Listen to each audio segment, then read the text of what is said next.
আসসালামু আলাইকুম রহমতুল্লাহ। দর্শক সবাই কেমন আছেন? আলহামদুলিল্লাহ আমিও ভালো আছি। আজকে দিনের বেলা ভিডিও দিতে পারি না, বুঝতে পারছিলাম একটা ব্যস্ত ছিলাম কাজ কামে।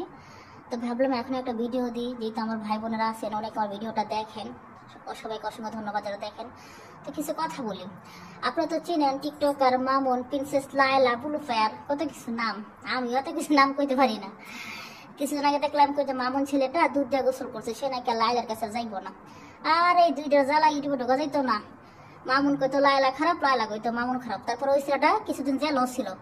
লায়লা ওর নাম ওই যে রেপ কেস দিচ্ছে যে মামুন নাকি তার বিয়ার আশা করে 4 বছর ধরে থাকছে, তারা বিয়া করে নাই, তারা দর্শন করছে। আচ্ছা বলেন তো, এটা বাংলাদেশের কোন দেশে জানি সেটা আমি জানি না। মানে একজন নারী তার নিজের ইচ্ছা একটা ছেলেকে তার বাসা থাকতে দিছে, খাইতে দিছে, বসতে দিছে, আবার তার সাথে নিজের ইচ্ছায় সহবাস করছে, তাহলে সে ছেলেটা তাকে কি করে মানে ধর্ষণ করে?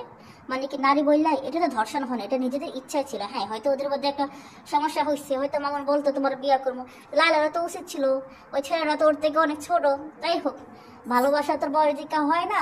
যাই হোক, মাঝখানে কইলে ওরা জামাইবো, পরে কইলে জামাইবো না, কত কাহিনী করলে দুইটার জ্বালা ইউটিউবে ঢোকা যেত না। এখন আবার দুইজনের কি মাকু মাকু প্রেম গো। এই প্রেম মনে আমার আর আমার আপনার হইব না, ও গো যেই প্রেম। দেখবেন 2 দিন পরে আবার যে মামুন দৌড় দিব লায়লার থেকে। এখন ওই ছেলেটা কি লেগাইছে যে মামলাটা উঠানোর জন্য। লায়লা তো বললাম মামলা করে রাখছি না, এখন যে মামলাটা উঠানোর জন্য লায়লার কাছে আসছে। দেখবেন আবার ওই ছেলে দৌড় দিব, আবার দেখবেন এই দুইটার যে কি কাহিনী ইউটিউবে। মানে বাংলাদেশে ভাই এত বিনোদন কেমনে হয় আমি যাই না। আচ্ছা, ইসলামের দৃষ্টিতে বুঝলাম বয়স তো সমস্যা নাই, বুড়া ভিডিও আর ওই যে বুড়া বেড়ক তাতে কোনো সমস্যা নেই। ইসলাম তো ঠিক আছে, ভালো করছো, বিয়ে করছো, তোমরা সংসার করো, আল্লাহ রহমতে তোমার একটা বাচ্চা কাচ্চা হোক না, তোমরা কত কাহিনী করছো। এখন আবার ফিরাইছে দেখলাম, এখন দুইজন কি কত মাকে মাকে প্রেম। আমি দোয়া করি আল্লাহ তো একটা ও বাচ্চা কাচ্চা ধরে সংসার করো, বুঝতে আর ও বিনোদন আর দেখতে মন চান, বুঝতে পারছেন কি আর কইমো। মানে মাঝে মাঝে হাসিও পা, মানে এত কাহিনী পরে কেমনে একসাথে হইলে বলেন, কত কাহিনী করলে। এই যে আসলে ক্লিয়ার করে জানেন, ও গাইডের ফেস বানাইবার জন্য। আর দেখেন, আমি একজন গরিব মানে বুঝছেন, সেরা জামাটা গাইতে আছি, টাকার অভাবে জামা কিনতে পারতেছি না।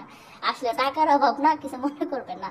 আমার একটা অভ্যাস কি, যেই জামাটা আমার পছন্দ এটা আমি অনেকদিন পরতে ফাইরাই গেছে, দেখেন ফাইরাই গেছে, তারপর জামাটা ছাড়তেছি না। তো আমার ভিডিওটা কেমন হয়েছে লাইলা মামুনকে জানাইবেন। এই যে হয়েছে কি কইতাম, এই যে নামে আল্লাহ গল্লা কিছু কর নাই। হ্যাঁ, ভালো থাকেন। আমার আবার কেউ গাইল টাইল দিয়েন না, বলে আপনার মানুষের বদনাম গান কিনে, আমার মানুষের বদনাম গাই না। মানে মাঝে মাঝে হাসিও পাই, কি কইতাম।